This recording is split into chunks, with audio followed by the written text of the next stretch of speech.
year younger and exchanging bright literary letters with her editor at the New Yorker. In passing, he mentions his donations to the Spanish Republic 30 years before. Enough, he thinks, to be suspected of premature anti-fascism. FBI code for dangerous communist. Prematurely anti-fascist, she exclaims, reaching out through time and distance to seize a newfound comrade. It soars above all other mortal distinctions. Or picture a grieving woman, 58 years old and 10 months from her death. Virginia Woolf, putting down in her own defence, thinking is my fighting. One final scene. Consider a woman, 64 years old and 5 years from the end, reeling out of Spain under expulsion, not so fresh from several days in jail, and devastated in more ways than one.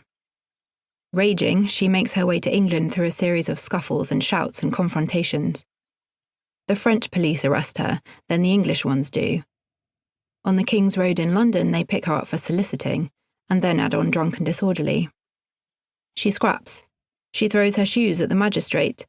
She ends up in a mental hospital. From there, she does what she has done countless times before in the service of any number of causes. With aristocratic presumption, she emits a stream of letters to her dearest friends and to eminent people, between whom there is some degree of overlap, protesting her incarceration. It all goes back, she says, to the Spanish Civil War. In some ways, she's right. Her friends are worried, upset, outraged. Some accept that she has lost her mind, others don't. Nancy Cunard, one will write, was not mad, but maddened. I could go on. There is Dorothy Parker, that famous wit, declaring at the end of Spain's war that there is nothing funny in the world anymore. There is Jessica Mitford on the radio in 1977, choosing as the one record that meant the most to her an old German anthem, composed in concentration camps, that her long-dead husband learned in the International Brigades. There is President Roosevelt admitting in 1939, as Europe accelerated into the Second World War, that not offering support to the Spanish Republic had been a grave mistake. Clearly, Spain mattered.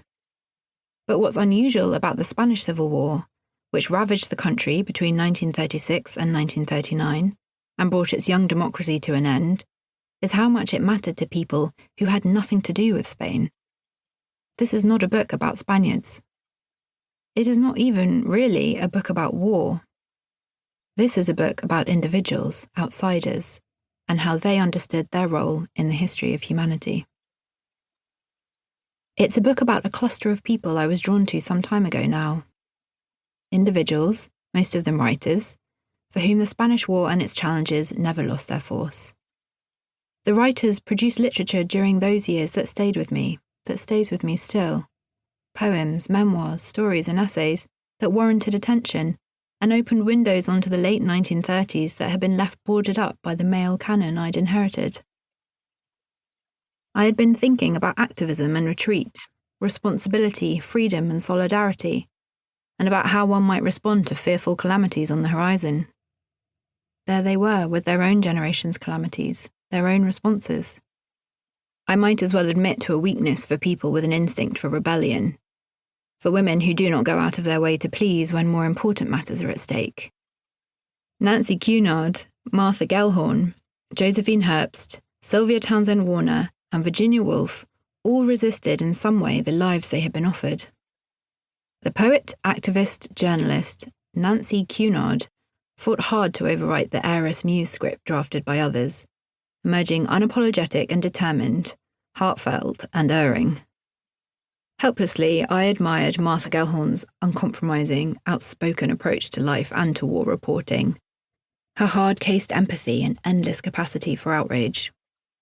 I could not resist the radical novelist Josephine Herbst's bad temper, her willingness to scrap, complain and question, to take male grandstanding down with a single swipe at the knees. Sylvia Townsend Warner's self-deprecating drollery, in fiction, journalism and manner, seduced me not least because it came from the pen of a woman so sure, in fact, of her position and its rightness. She knew how her detractors could dismiss her, and she had a disarming ability to take the words right out of their mouths. And who